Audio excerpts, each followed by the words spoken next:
Good morning, folks, and welcome back to the channel. Let's get the week started with the Crypto Fear and Greed Index. I think this is quite important for us to start on this week because there has been a bit of a change. With these ETFs being rolled out, it was a lot of hearsay, a lot of hopium, and people didn't really understand that these ETFs, they're just simply going to take time for people to get involved with them and really start to get their claws into them, so to speak. So seeing the fear and greed index go down to this sort of lower stage of 60, we was kind of expecting it, right? We knew this was coming. There's going to be a drawback, but ultimately there's like 96 days until BTC halves. I'm going to do a video on BTC halving. We'll correlate the dates. We'll look at when the pumps happened and we'll show exactly when we could expect these real monumental pumps, because honestly, positioning yourself in whatever meme coin you're going to get involved with is going to be crucial, because as much as you hate a meme, as much as you hate a meme coin, they exist and they make serious gains all the time. So let's move over to crypto bubbles, and as expected, it's more or less the same as the fear and greed index. It's a little bit uncertain as to what's going on, but ultimately it's not a sea of red. We're seeing a mixture. So we're not seeing BTC actually dragging everybody down with its ego at the moment. And we have seen a sort of drastic drop, a slight drop again over the weekend, and slightly starting to recover now. And realistically, this is just going to be one big who can resist the FOMO the most for the longest, and who's going to catch the bottom, who's going to catch the top kind of thing. It's not something any of us have got any true indicators that is going to lead us to the definitive answer of being, yes, this is it.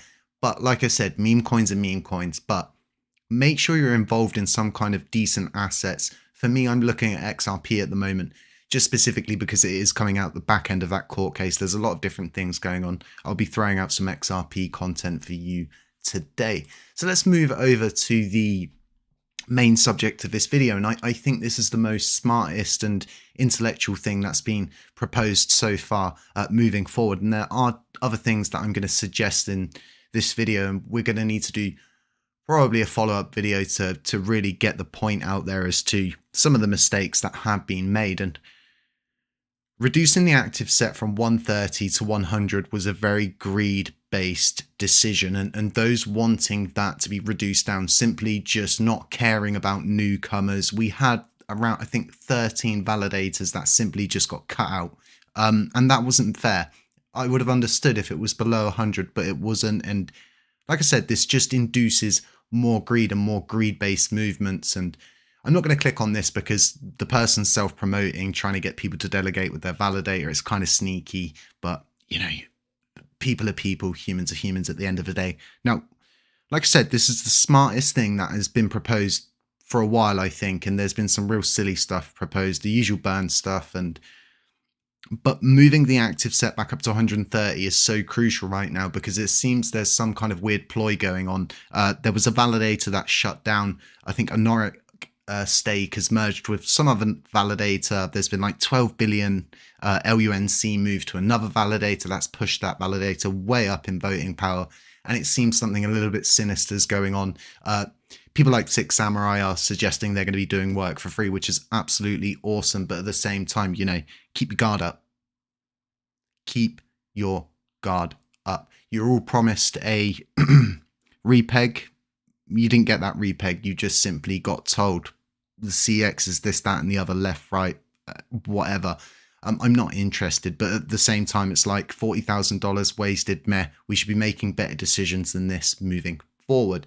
Now, the biggest issues with reducing the active set down to 100 is it actually makes it easier to pass things, which is dangerous. It's dangerous if somebody wanted to do a hostile takeover. And honestly, the way things are going on in the background, it seems someone's preparing for something big. It's real sinister. You're seeing a lot of people throwing each other under the bus, and it's really kind of sad to see that. But restoring the validator list to 130 is probably the best thing we can do right now. And then another thing we should look into doing is removing 0% commission rates once and for all. It's tried and tested that it just induces a real greed-rich environment, and those who have put time, effort, money, work in are really not benefiting whatsoever, and those who can just simply run 0% commission rates. It's all artificially inflated to a point of where the active set would just stay the active set, right? Because there's no need for you to delegate outside of the active set to someone who's got a 0% commission rate, because guess what? They're not paying out commission. So you wouldn't be getting any rewards, which means that you wouldn't delegate with that validator. You're seeing all of the different issues arising here. And like I said, this has all benefited the top nodes. Once again, all nodes, people like that, these validators that are just building on Luna, building elsewhere.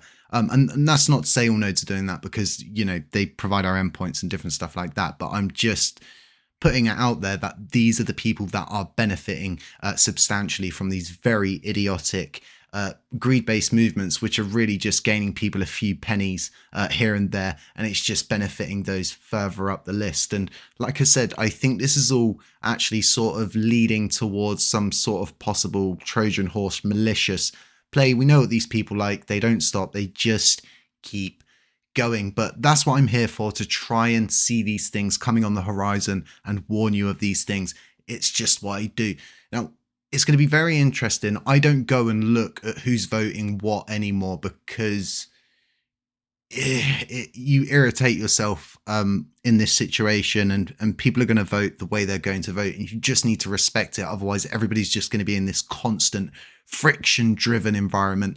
They've got their opinion. They've got their opinion. You've got your opinion, and it should sort of be respected as that, and not throwing people under the bus and sort of going, oh, undelegate with them, delegate with me, and all of these different kind of sad, immature things. So 0% commission rates, they've got to go. Whatever way the DCM needs to be altered, modified to make that happen, it needs to happen sooner rather than later. It should just be a standard current going rate of 5% commission. When we were in that environment, people were actually starting to benefit. People are actually starting to prosper. And like I said, it's all just become very greed driven, and everybody's just trying to grab their pound, not really providing anything. We haven't seen anything substantial once again, and it's just once again these back and forth sort of weird situations playing out that are just deviating us off of the true course of accessing enterprise tools and getting the pay per job out there and all of these different things. Instead, we're jumping way past all of this and going, yeah, let's get EVM functionality. Well, let's get the pay per job actually functioning past KYC tested, registered, and all of the T's crossed and all of the I's dotted. But, you know, instead, no, everybody's sprinting ahead, running to the finish line, and there is no finish line. And if we can't, and I keep saying this, if we can't get on one united roadmap, one united vision as a blockchain moving forward, we're really going to struggle moving into this bull run. And anybody acting like anything different, and they're kidding themselves. There is a serious wave coming, and we need to be prepared for it. The halving doesn't wait around. We don't have all of these different sort of abilities to branch out. We're spreading ourselves too thin, and in effect we're doing nothing, we're covering nothing, and we're not changing anything other than reducing the active set and then returning the active set and limiting the burn tax for it to get rejected, for the next burn proposal to come up, for a multi-signature wallet to come up, and some dead-end Ethereum thing. And it's all becoming rather repetitive, isn't it? And I think you feel the same as investors of this blockchain who have put your time, energy, and effort into it, to sort of see this back and forth and what I believe it is, right? A lot of people just think that having some sort of control leverage over the blockchain is winning. Being in a position of power is winning. That is the end goal sort of thing. Past that, they don't really know. They're like a dog chasing a cat. You know, if it caught it, wouldn't really know what to do with it, but at the same time, it's going to chase it. It's going to want to catch it, these kind of things. But folks, trying to get your week off to a better start, because this is a positive, getting the list back to 130. And instead of just simply going to ourselves, oh, well, we can't fill up the active set, let's work on marketing.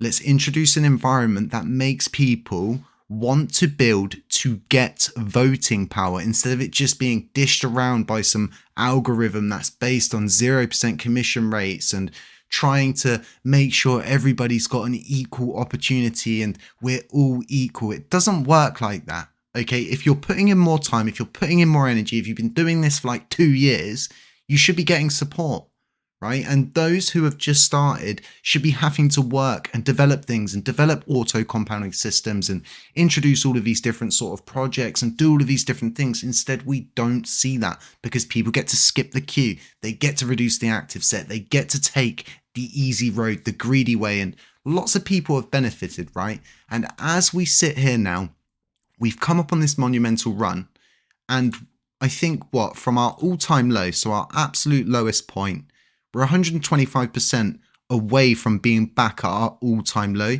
We need some kind of recovery, and where we're left, right, center, doing this, doing that, the media's got no idea what's going on. I think at some point Binance is just going to go to themselves, what are we doing?